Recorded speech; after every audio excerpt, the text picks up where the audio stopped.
हनुमान जयंती से पहले कोलकाता हाईकोर्ट ने पश्चिम बंगाल सरकार को सख्त निर्देश दिए हैं। कोर्ट ने कहा है कि राज्य सरकार हनुमान जयंती पर सुरक्षा के कड़े इंतजाम करे और जरूरत पड़ने पर केंद्रीय बलों की भी तैनाती की जाए। गृह मंत्रालय ने भी एडवाइजरी जारी कर कहा है कि राज्य सरकारें ऐसे लोगों पर नजर रखे जो सांप्रदायिक सौहार्द बिगाड़ सकते हैं। रामनवमी के बाद हुई सांप्रदायिक हिंसा को लेकर आज बिहार विधानसभा में हंगामा हुआ। बीजेपी ने नालंदा और सासाराम की घटना पर एनआईए जांच की मांग की, जिसके जवाब में बिहार के मुख्यमंत्री नीतीश कुमार ने कहा कि अब स्थिति सामान्य है। बिहार में 2 लोग हैं जो इधर उधर कर रहे हैं। अभिनेता और जनसेना पार्टी के नेता पवन कल्याण ने आज बीजेपी के राष्ट्रीय अध्यक्ष जेपी नड्डा से मुलाकात की।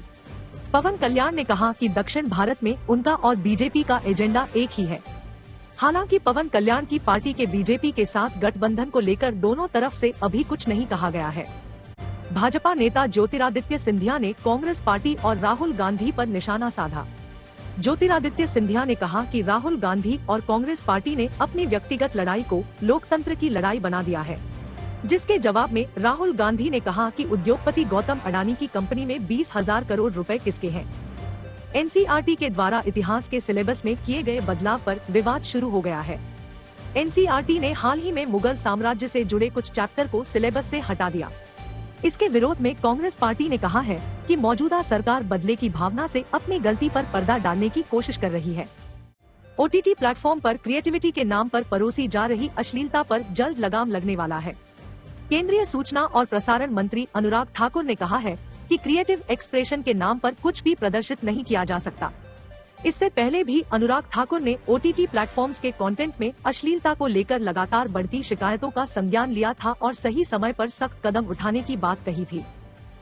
दिल्ली के चर्चित शराब घोटाले में पूर्व डिप्टी सीएम मनीष सिसोदिया को आज भी अदालत से राहत नहीं मिली। अदालत ने सीबीआई और ईडी केस में मनीष सिसोदिया की न्यायिक हिरासत 17 अप्रैल तक बढ़ा दी है।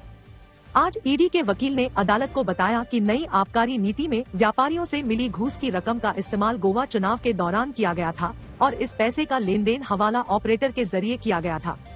ईडी के मुकदमे में मनीष सिसोदिया की जमानत पर 12 अप्रैल को सुनवाई होने वाली है। तेलंगाना में 10वीं की परीक्षा में पर्चा लीक को लेकर हुए विवाद में बीजेपी के प्रदेश अध्यक्ष संजय बंदी को देर रात गिरफ्तार कर लिया गया। इसके बाद बीजेपी के कार्यकर्ताओं ने सड़क पर उतरकर विरोध प्रदर्शन किया। संजय बंदी तेलंगाना की करीमनगर लोकसभा सीट से बीजेपी के सांसद हैं।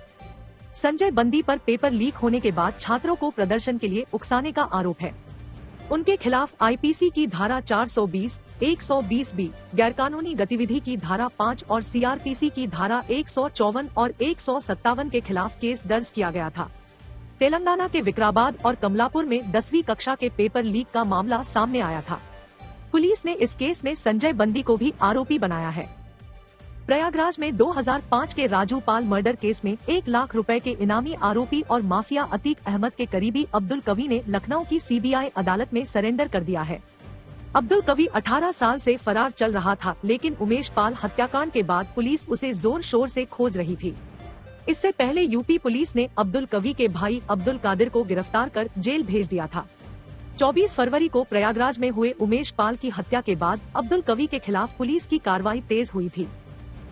शिरडी साईं के ऊपर दिए गए बयान को लेकर बागेश्वर धाम के महंत धीरेन्द्र के खिलाफ मुंबई पुलिस में शिकायत दी गई है। उद्धव ठाकरे की पार्टी के युवा सेना नेता राहुल कनाल ने बांद्रा पुलिस में शिकायत देकर धीरेन्द्र शास्त्री के ऊपर केस दर्ज करने की मांग की है।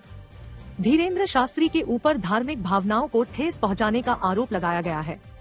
धीरेन्द्र शास्त्री ने साईं बाबा को भगवान मानने से इनकार कर दिया था। शिकायतकर्ता राहुल कनाल शिरडी साईं संस्थान के पूर्व ट्रस्टी भी रह चुके हैं।